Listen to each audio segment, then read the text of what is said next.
make sure it's working this time. Yes, it is. There we go. Yeah, sorry it didn't record last time, but we'll try and make up for it today. So last week we finished off our insect work. If, of course, you're working on it and you still want to do a bit more, then please do. But today we're gonna have a look at some landscapes, just totally different. But I thought it'd be really nice because, as you know, some of you know, I went to Canada a few weeks ago. Well, actually, almost a couple of months ago now, and over there I had the chance to see some of the work of a group of artists that were called the Group of Seven, who they kind of made a style of art based on the landscapes of Canada, and sort of put it on the map, if you like, as well. The very different mountainous and beautiful landscapes of Canada. A lot of which I didn't see because I was in Toronto, but I did see a lot of the artwork that they produced, both at a place where the artists used to meet in downtown Toronto, called the Art and Letters Club, I think it was, which is really fascinating in itself. But then we went to a place called the McMichael Museum, which was the home of one of the artists, and there was a big collection of work there. And it was brilliant. So I just thought it'd be nice to do a little bit on that. Next time round with our next classes, those are going to start, I think the date was the 21st of September, where a few people have expressed an interest in looking at cities and buildings and architecture and streets and crowds of people and so forth. So we're going to be looking at that starting in September. But today, yes, we're going to have a look at the Group of Seven. So I've devised an approach to creating a painting inspired by the Group of Seven, which we're going to be working on this evening and the last lesson next week. So I'll show you what I've got here, and then I've got a little bit of quite an old video that I found on YouTube about them, which had some nice information to give you a bit more context about the art group as well, and what they were about and who they were and so forth. So I'm going to take you over to the studio wall right now. So over we go. There we go. Right, so these are some examples of the Group of Seven, and you may have had a chance to go onto the drive and have a look, maybe even download a few pictures. I also in the email put a link to a website about them as well. But you'll see one of the things that struck me about the work was, of course, the beautiful colours, especially in this one for me at the moment. Also the sort of the form and shapes a lot of these landscapes take as well. So you've got these lovely curved, flowing kind of lines in the landscapes, and then these almost structural and sculptural looking trees.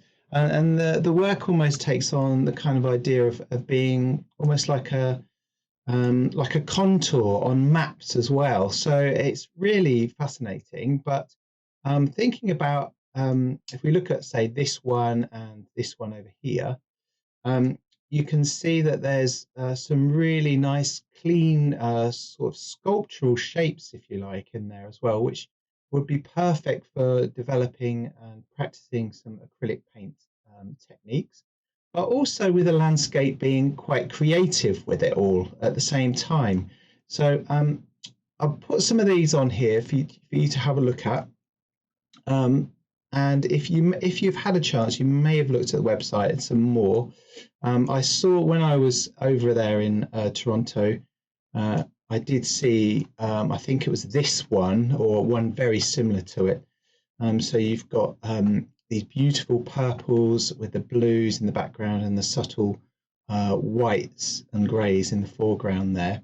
But besides that, I just thought it'd be fantastic to have a little go at doing this.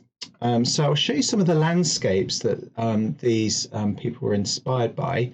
So if I just get rid of some of these and bring up, so I'll just put those smaller ones back and see if I get rid of the bigger ones.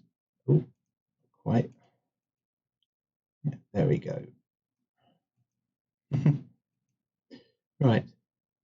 So yeah, I put on a few photographs here from landscapes in Canada, which are absolutely, of course, stunning in the way that they look. And again, you've got these reflections and these beautiful mountains in the background, and then you can see where a lot of the ideas are coming from with these artists here, looking at the trees and the mountains and the clouds and things.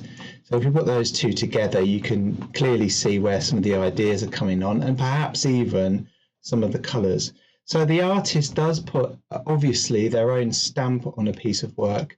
And the interesting thing about any artwork, of course, is that all artists are going to be interpreting the world in the way they see it through their eyes and minds and so forth, and hearts, if you like, as well. But this work was particularly important in Canada in putting them on the map and creating an identity for their art styles at that time as well. So a few more pictures over here as well. Wonderful sort of winter scenes. As we know, Canada is absolutely huge and has all these lakes and mountains, but also vast flat areas as well. So some wonderful pictures. So if you haven't managed to print one off, you can draw obviously directly from your screen and bring one up. You type in Canadian landscapes. You can use one of these to create your piece or start creating your piece of work this evening. So I'm going to put the video on now, just to give you a bit more background information on this group of artists. I'm going to hopefully put the video on, and I hope you can hear as well, but there are subtitles if you can't. So here we go.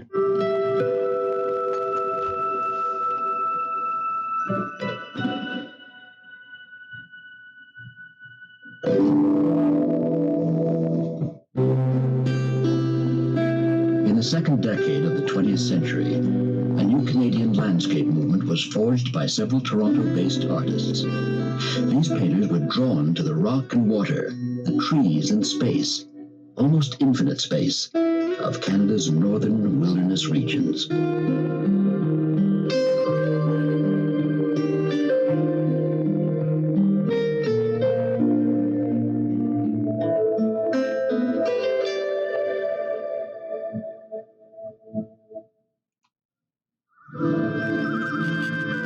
The North was a feast of colors and forms, sometimes luxurious and opulent, sometimes raw and austere.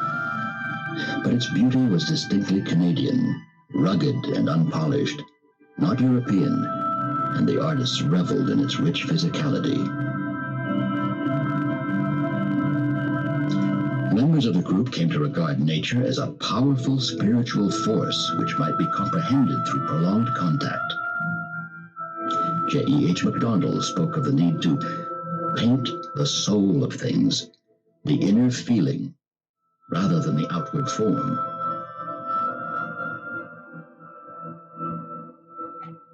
And Lauren Harris of his deeply moving experience of oneness with the spirit of the whole land.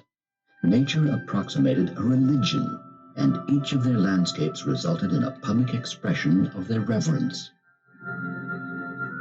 It wasn't so much the topographical details of the North they sought to impress upon the consciousness of their viewers in Canada's urban South, but the prevailing mood of the region, its sense of solitude and release.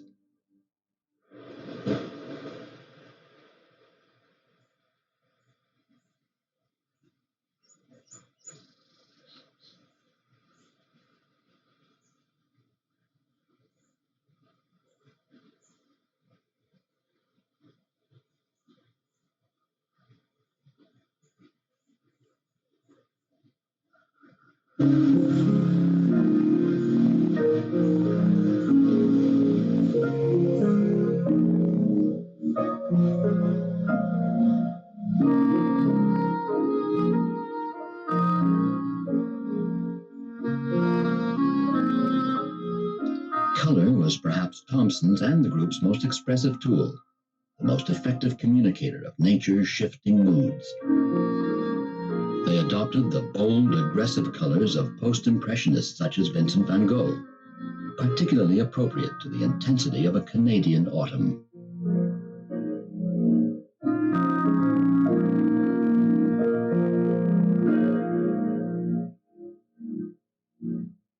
The almost untouched wilderness of Tom Thomson and the Group of Seven, which they so eagerly sought to conquer with brush and palette, is now threatened by more powerful conquering forces, commerce and industry. Their paintings no longer speak of a northern paradise awaiting discovery, but of a paradise which, if not already lost, faces an uncertain future.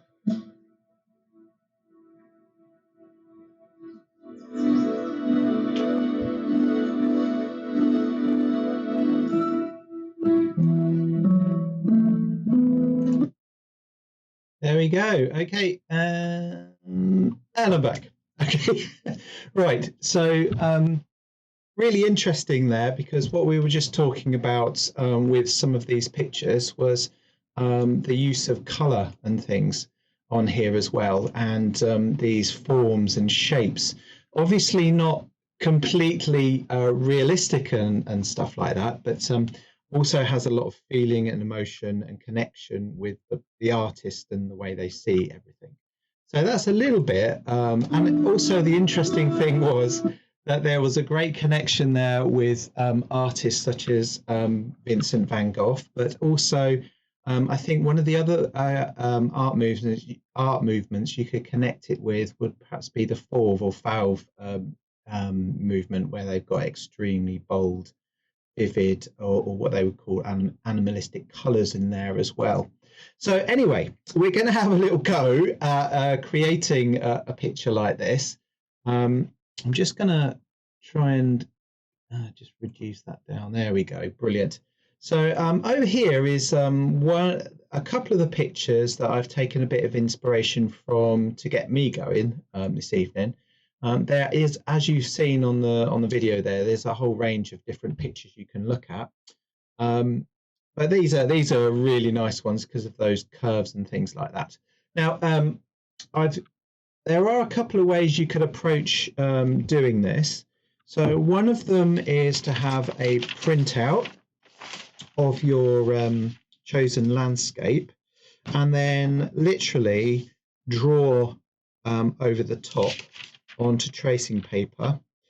So I'll do a little bit on this, but I've already had a go, so I'll show you what I've started off with.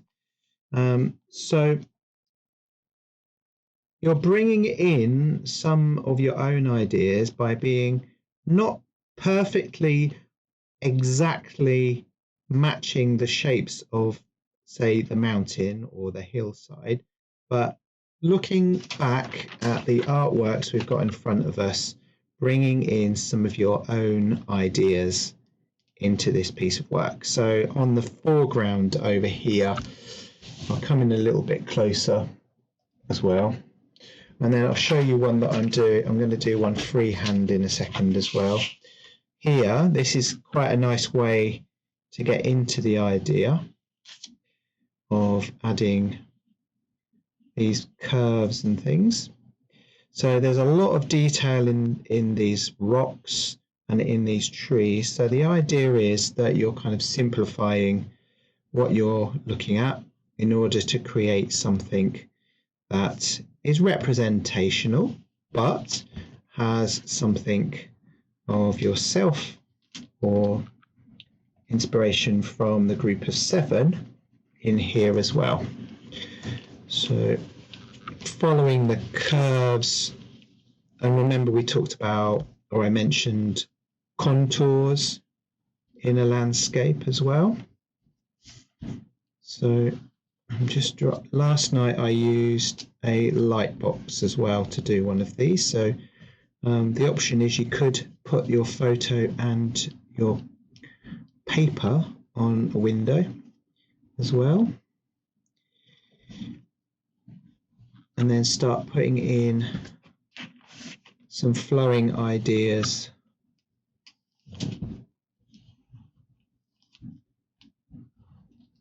into your landscape as well. And then with the trees, if we look back at this one up in the top there, they're actually quite sharp, smooth shapes. So you could do it like that, which is what I've got on here at the moment, or you could add a little bit more of a rugged edge onto the picture. Sorry if you can't see it, it's the pencil. There we go. Look. All right, so I've done this one really quickly just to illustrate what I'm talking about, but you could quite easily draw it freehand as well.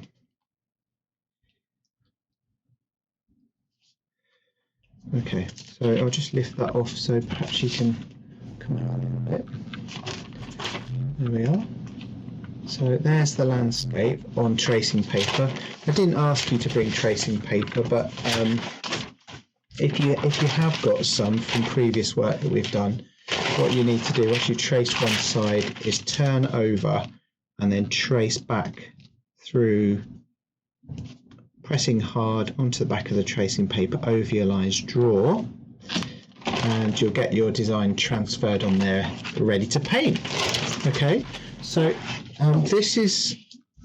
this is what I started just before we came on, and sometimes if you're working freehand, it does actually bring out, particularly if you can do it quite freely, it does actually bring out more of a flowing sort of effect on the work. So I sketch, as you can see, I've sketched out, well, you might not be able to see it that well, but I've started to sketch out some shapes that could represent this mountain in the center here. So there's another kind of line coming down here.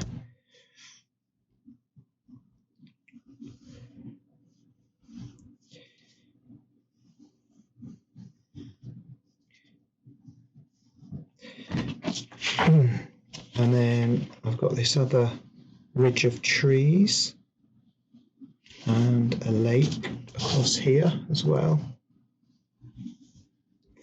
And I'll show you the painting in a second that I've started to do over this, and also how to get started on that as well when you're ready. So even though I'm kind of adding my own ideas to this, it's important to keep referring back to what you're working from. And we've got this lovely pointy mountain at the back there, with these lines going over it, coming down the side as well. So the idea is that once you've got these shapes here, you can then start to paint into these shapes to create your landscape, much like the group of sevens or close to it, or even your own version. And we go back into the foreground again here, and we've got shadows.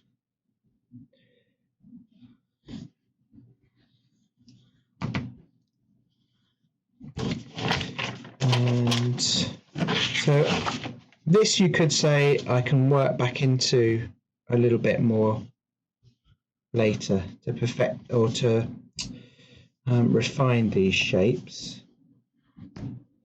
But I'm doing it quite loosely like this in order to get the feeling of it being looser as well. So I'll stop there for the moment. So as you can see, this drawing really simplifies the landscape a lot. So a lot of the detail, the finer, smaller details have been removed, and I've now got a landscape which represents the mountain in the center here, and I've got this bump down the front, which is kind of an island or a peninsula coming out into the lake in the center. So I've got that there, and then I've got a couple more bits which represent the mountains towards the back. Okay, now I'll show you the painting that I've started with this. So this one I did on a light box in exactly the same way as the tracing paper, except it went straight onto the paper. And if I zoom in, you can see some of the shapes that I've added in on this one. So these ones are a bit tighter because I've used the photograph to create these. But then I started to paint in some of the colours and things that I wanted. So when it comes to colour, I'm going for more blues and things towards the back, and then I'll probably switch to greens here, and I might use some greys and browns in here and some browns at the front. So I'm trying to create a sense of space by using more blues and lighter, whiter colours in the background. And then as I come forward, I'm going to use a little bit more detail and some greens and things for the trees, and then for the rocks, some of these greys and things. So if we look back at this one a little bit, the colours are quite similar actually, but you can see that little mountain up in the top corner, or distant mountain, it's got blues in it just there.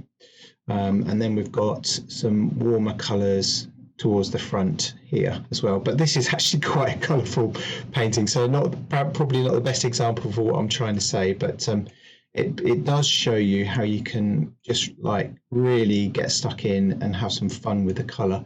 The contrast in here is quite important as well, because you've got the reflections of the mountains above, but in the white area, look, it really contrasts some of the darker trees and the hills and mountains themselves. So but what you could do, which would be really nice, is to actually take one of these pictures from the group of 7 and use that as your kind of colour palette, if you like, as well, which would be really lovely to do. Oh, there's Brigatti. Right, okay, so I'm going to just talk about the painting side of things. So as you can see, the paper is stained with this blue here, and that's so that when we start adding on some of the white colours and the lighter colours, it stands out quite quickly and you can see how those colours are working. And what I used on that was a flat brush like this, and I just chose one blue colour. So if I take this one and add that on there now, add some colour onto this one, I may actually work on this painting as well this evening. I don't know, we'll see how it goes. So let's just sharpen that a little bit. Right, so I'm going to use an ultramarine as my background colour. So put some of that on there. You'll need some water as well. So add a bit of water to your paint. As you can see, I've used this palette quite a lot. And part of it is to also have a little bit of sky in there to get us started too. So I'm making the paint quite wet, and it will come through quite transparent. And a square brush is going to enable you to add the colour on a bit more evenly, as opposed to a round pointy brush. And then I'm just going directly across from side to side, adding my colour. And then I'm going to add more water to my palette down here to make the paint just a bit lighter, hopefully. And keep working my way down through the image. So this is something to practice as well. So I'm not blending this with any other colour. I'm just using water and ultramarine acrylic paint. Like that. And then this should dry really quickly. In fact, when I started painting the other one this evening, I I didn't bother waiting for it to dry. I just cracked on. So you should be able to do that with yours. There we are. And in a little while, I'll be obviously be doing some trees and things. So I'll talk a little bit more about that as we go on. So I've created my background on there, and I'll get the other one back again for a second. So let's say I'm going to work on this area. Because I've got all these nice shapes in here, I can start to sort of play around with adding in some of the paint ideas. So I've got a few colours on here. I've got a Vitalio blue. So I'm going to try and do mainly blue colours towards the background, but with plenty of white and maybe touches of green if I fancy it. So that's this area. Actually, that's the wrong picture. Sorry, there we go. So there's the picture. So in towards the background of the picture, which is this area here, I want to use paler colours. You can see actually these hills and mountains here. The shadows themselves look blue. We've got some hints of brown in here, but if you think about the painting that I've got on display here, you can be a bit creative with the colours, but try not to use too many all at once. And then you can add highlights into it a little bit later if you want to add more colours. So you might want to limit the colours that you use to begin with, just to maintain some control over what you're doing until you're ready to start experimenting with some other colours. So this area here has got the shadows in it, so I'm going to go into that with the blue like this.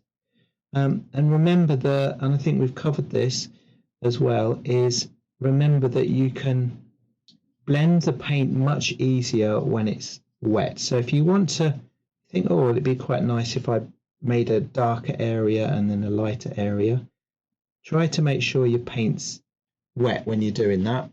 And if it isn't, then it doesn't matter, because you can actually just get that other color again or mix it again, and it should work really nicely to create a nice blend. As you can see, I've got a blend just going along this area just here. So I'll carry on with these kind of cool colors at the back of the landscape, and then I'm going to get slightly warmer, more detailed in the tree area at the front, and then maybe I'll add a few more rocky bits at the very front.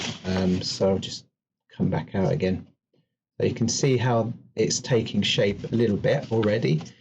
So this area is going to be a little bit more detailed and green, and then I'll probably use, like I said, I think possibly some greys and browny sort of blends and colours in, maybe a little bit more detail as well. Okay, so I've said quite a lot there, but in sort of, what do you call it? Just to remind people what to do is you're going to use a photograph to either draw a landscape with the style of the artist that we've got up there on the corner. I can't point in the right direction. That artist up there. We're going to use that the artist group, a group of 7 picture of your choice as inspiration to create a sort of flowing landscape, much like the group of 7. And you can trace from the photograph, or you might even want to trace from the screen if you haven't got any printouts or anything like that, and then start to apply some of those colours into it afterwards. Oh, and obviously we've got a blended sort of backdrop to go on top of that as well.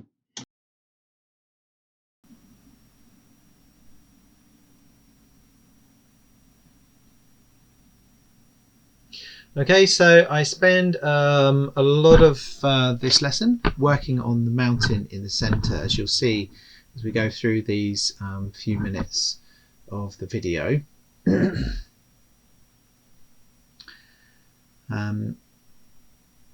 So I decide to add some contrast between obviously my blue background here and the mountain itself in order to pick out the shadows, but also to create contrast between that and the background as well. So in a few minutes you'll see me start to work on that, and I switch over to a different blue, and I use a bit of burnt umber with the colour and some yellow ochre, and I think the other colour, as I remember, was sort of a burnt sienna that went with the colours to make a deeper and richer mountain in the foreground of this blue background that you can see me working on right now. So this was a little bit where I'd already started working on the mountain, I think, at this point, but I didn't realise you couldn't see. So we're just, there we go, that's better. So you can see that the mountain itself is in shadow in the photograph, so I'm using a darker blue, and this was quite a lot of fun actually, because what I'm doing here is I'm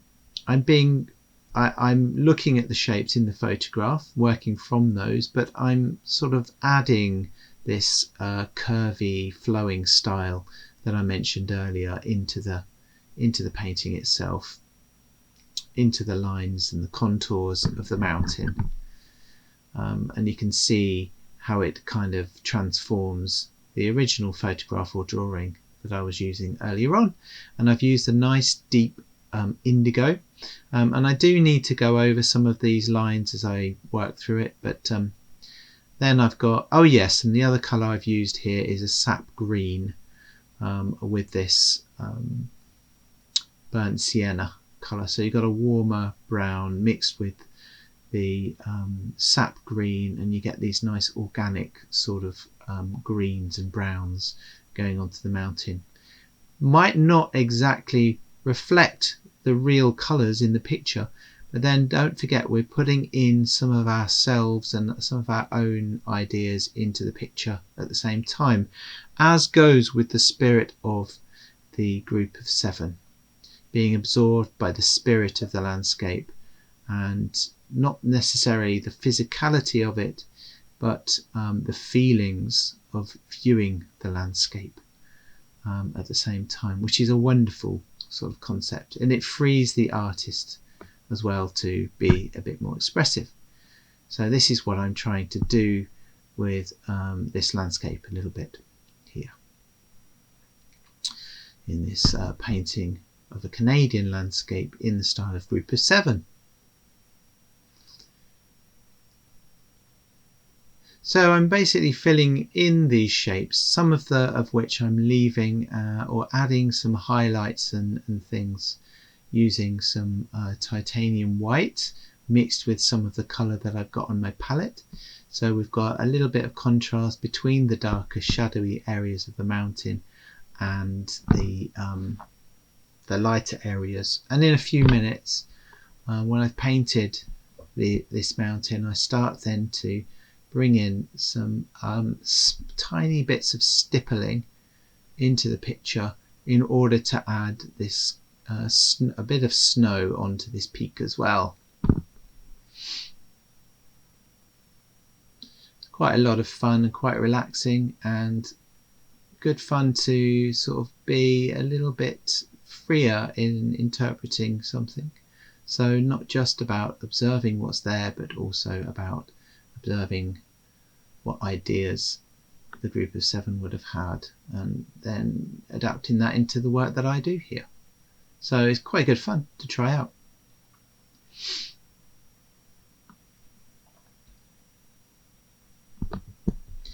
And a little bit later on I work into the sky as well, and I use a larger brush. Here I'm just using a small round brush and placing the colour and mixing the colour on the surface of the page, or of the paper I should say, or the support, whatever you want to call it. So as the paint goes down while it's wet, adding a second colour and then blending those colours together. So rather than mixing the colour just on the palette, we're mixing it on the support or on the paper. Here I created a more of a grey sort of green. And greys are very useful as well in a painting because they really help to enrich the colours around them often and create a little bit more soft atmosphere into a picture as well. So it's coming on now a little bit. We've just got to work on the rest of the mountain. You can see some of the snow appearing in parts of it, but you'll see me also, well, you've actually seen me already adding in, I looked at the painting and the photograph, and there were some white areas where snow had kind of got caught in some of the crevices going down the side of the mountain as well. So I've added those in. You can see the lines towards the left of the mountain there. And here you can see how I've put one colour down and then blended and added some highlights onto the top of that and blended it through. And this particular part of the mountain is much lighter purely because we've got light hitting it, as in the picture. So there we are. So the mountain is coming along nicely, and I do like how those blues towards the back stand out nicely next to the browny orangey mountain. And this is where we're in a very subtle way, of course, looking at using opposite colours. So you've got orangey browns next to blues, creating a bit of contrast in colour, chromatic contrast, I guess. And I'm laying out some larger blended areas, which I can, once you've got that blended area down, you can then work back over it later and blend it even more nicely once it's dry, which as you know, acrylic doesn't take too long to dry. And then just before the end, I wanted to put one of the lakes in. So I hope you've enjoyed that, and hope you have fun trying out this technique, this style of work to make your own landscape. And we'll be carrying on with this one next week. So I'll see you then. Thank you very much, and good night. Bye.